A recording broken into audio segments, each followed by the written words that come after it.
So I wanted to go and take a look at the iPhone emojis and compare them against the Google emojis that you see on a Google Pixel. And I want to go and show you what the main differences are between both of these. Now, the big thing to keep in mind is that between both of these particular operating systems, there's this, like, the emojis are basically the same thing. It just so happens that the way they look is a little bit different on your end. But when you send an emoji,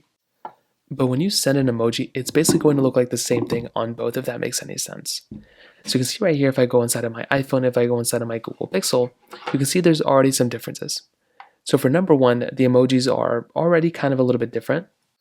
And the structure is kind of the same though. Like if you're gonna really look at it, you can see that, you can see the emojis right here. You can start at the very beginning, but you do have the option of seeing your recently used emojis all the way at the very top, and you can still scroll through and find all the other emojis. Now you can see right here there's a search bar at the very top. So I can click on the search bar at the very top here and search for those particular emojis that I want. Or on my iPhone, I can do the exact same thing.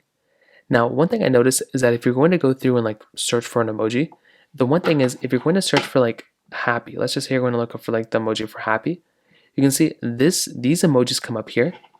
And you can see once again the structure is different because you do get kind of different emojis depending on which way you're going to go.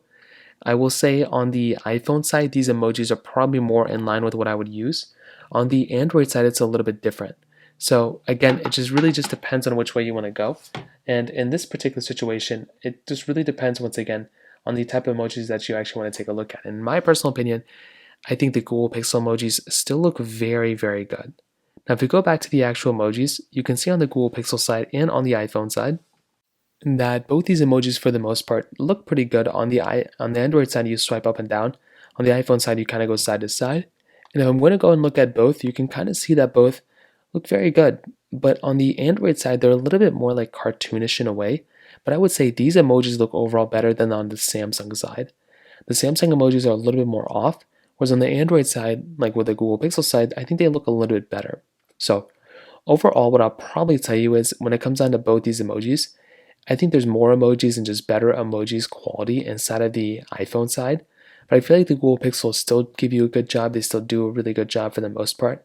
But if I'm going to go and pick one emoji over the other one, it's probably going to be the iPhone emojis over the Google Pixel ones. So in terms of that kind of covers it up here. If you have any other thoughts or questions, please let me know in the comment section below. Hit the like button, that would mean so much, but definitely hit that subscribe button. More importantly than everything else, I love every single one of you guys. Hopefully I'll catch you guys in the next video. Peace out.